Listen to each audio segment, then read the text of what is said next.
नमस्कार दोस्तों, क्या आपको पता है रामचरितमानस अवधि का बहुत प्रसिद्ध महाकाव्य है। एक और भी अवधि का महाकाव्य है जो काफ़ी प्रसिद्ध हुआ। उसके रचयिता का नाम था मलिक मोहम्मद जायसी और इनका जो महाकाव्य था वह था पद्मावत।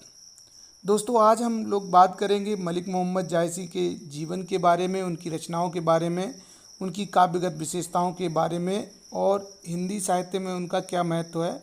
सारी चर्चा करने से पहले मेरा एक निवेदन है कि यदि आप इस चैनल पर नए हैं और आपने चैनल को सब्सक्राइब नहीं किया तो चैनल को सब्सक्राइब कर लें ताकि मेरे नोटिफिकेशन आप तक पहुंचते रहें और नए नए वीडियो आप देखते रहें। साथियों, मलिक मोहम्मद जायसी निर्गुण भक्ति की प्रेम मार्गी सूफी शाखा के प्रतिनिधि कवि हैं। इनके प्रेम आख्यान प्रेम की पीर से ओतप्रोत हैं।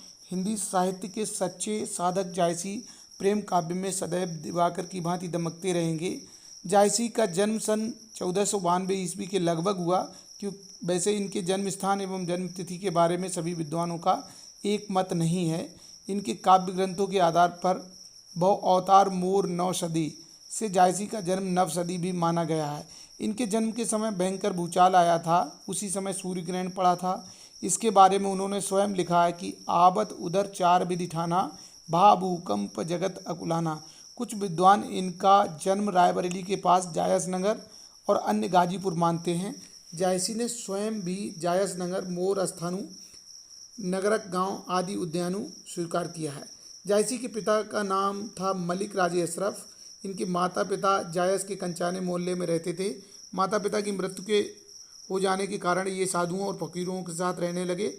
गुरु के विषय में लिखते हैं, सैयद अशरफ पीर पियारा जोई मोई दीनई पंथ उजारा एवं गुरु मेहंदी सेवक में चित सेवा चले उताइल जेई कर खेवा। इस आधार पर सैयद अशरफ पीर एवं मोहिदी इनके गुरु थे। जायसी शरीर से कुरूप एवं हृदय से संत थे। इनकी एक आंख चेचक में जा चुकी थी। इन्होंने स्वयं स्वीकार किया है, मोहम्मद बाई दिसी तजा एक सरवन एक आंख। जायसी गाजीपुर और अमेठी महाराजा राम सिंह के आश्रय में रहे। इनकी मृत्यु हुई थी अमेठी के निकट सन 1542 में इनकी मृत्यु हुई। और इनकी जो प्रमुख रचनाएं हैं वो 18 रचनाएं मानी गई, किंतु अभी तक 3 रचनाएं प्रमुख रूप से सामने आई हैं। पहली है पद्मावत। यह एक प्रबंध काव्य है जिसमें पद्मावती और रतन सेन की प्रेम कथा है। इसमें आध्यात्मिक प्रेम की भावमयी अभिव्यंजना हुई है। अखरावट है दूसरी रचना। सृष्टि की उत्पत्ति का वर्णन करने वाले इस ग्रंथ में आध्यात्मिक चेतना मुखरित हुई है। आखिरी कलाम इसमें मसनवी शैली में सृष्टि सहान का वर्णन किया गया है। अब बात करते हैं भाव पक्ष के बारे में। जायसी निर्गुण प्रेम मार्गी भक्ति शाखा के प्रमुख कवि हैं। इन्होंने प्रेम आख्यानों के माध्यम से अध्यात्म की अभिव्यक्ति की है। जायसी ने पद्मावती को ब्रह्म सत्ता का प्रतीक माना है। इन्होंने अनेक स्थान पर पद्मावती के द्वारा परोक्ष सत्ता के संकेत किए हैं। रहस्यवाद का रमणीय अंकन इनके काव्य में है।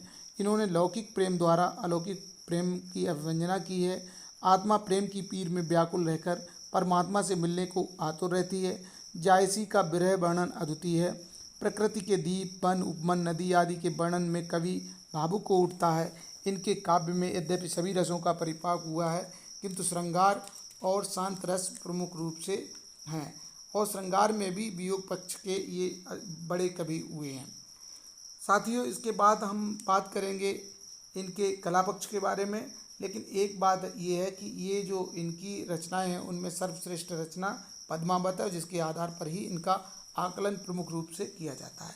कला पक्ष के बारे में बात करें तो जायसी ने अपनी बात को समझाने के लिए व्यवहारिक अवधी भाषा को अपनाया है। इस भाषा में अरबी फारसी के शब्द भी आए हैं। इन्होंने मसनवी शैली में काव्य रचना की है। पद्मावत प्रबंध काव्य को खंडों में विभाजित किया है। अन्योक्ति एवं प्रतीकात्मकता का सहारा भी इन्होंने लिया है। जायसी के काव्य में अलंकारों की सहज स्वाभाविक जो प्रयोग हुआ है, उपमा, रूपक, उत्प्रेक्षा, यमक आदि अलंकारों का सौंदर्य इनके काव्य में देखने को मिलता है। आपके जो काव्य है उसमें दोहा और चौपाई छंदों में काव्य की रचना की है प्रमुख रूप से, लेकिन सोठा छंद भी जहाँ तहाँ मिल जाता है। इस तरह से देखा जाए, अगर कला पक्ष के बारे में बात करें तो इनकी काव्य भाषा अवधी है जिसमें अरबी फारसी के शब्द हैं और मसनवी शैली का प्रयोग है। अन्योक्ति और प्रतीकात्मकता का सहारा लिया गया है क्योंकि उसमें परम सत्ता बताया गया है पद्मावती को, और अलंकारों में रूपक, उत्प्रेक्षा, यमक और उपमा अलंकार हैं। अब बात करें इनका समग्र आकलन करें अगर मलिक मोहम्मद जायसी जी का, तो हम कह सकते हैं कि हिंदू राजा रानियों की प्रेम गाथाओं को मसनवी शैली में प्रस्तुत करने वाले जायसी ने सांस्कृतिक एकता का रचनात्मक प्रयास किया। मतलब काव्य के माध्यम से सांस्कृतिक एकता स्थापित करने की भी कोशिश की। चूँकि ये मुस्लिम धर्म से ताल्लुक़ रखते थे, इसके बावजूद भी इन्होंने जो काव्य का सृजन किया वो हिंदू राजा रानियों की प्रेम कथाओं का वर्णन ही है। पद्मावत हिंदी साहित्य का सरस महाकाव्य है। इस प्रकार की सरसता इससे पूर्व के काव्यों में नहीं मिलती। परवर्ती कवियों पर भी उनका व्यापक प्रभाव पड़ा। इस प्रकार हम कह सकते हैं हिंदी साहित्य में मलिक मोहम्मद जायसी का महत्वपूर्ण स्थान है। तो साथियों, हमने मलिक मोहम्मद जायसी के बारे में बहुत कुछ जाना। मलिक मोहम्मद जायसी के जन्म, उनकी रचनाएं, उनका भाव पक्ष, उनका कला पक्ष, ये सारी जानकारियां हमने इस वीडियो के माध्यम से देने की कोशिश की, प्रयास किया। आपको ये जानकारियां कैसी लगी आप कमेंट्स बॉक्स में ज़रूर लिखिएगा और चैनल को सब्सक्राइब भी करिएगा। अगर जानकारी अच्छी लगे तो लाइक करिएगा और शेयर भी करिएगा। आपने वीडियो देखा, आपका बहुत बहुत धन्यवाद।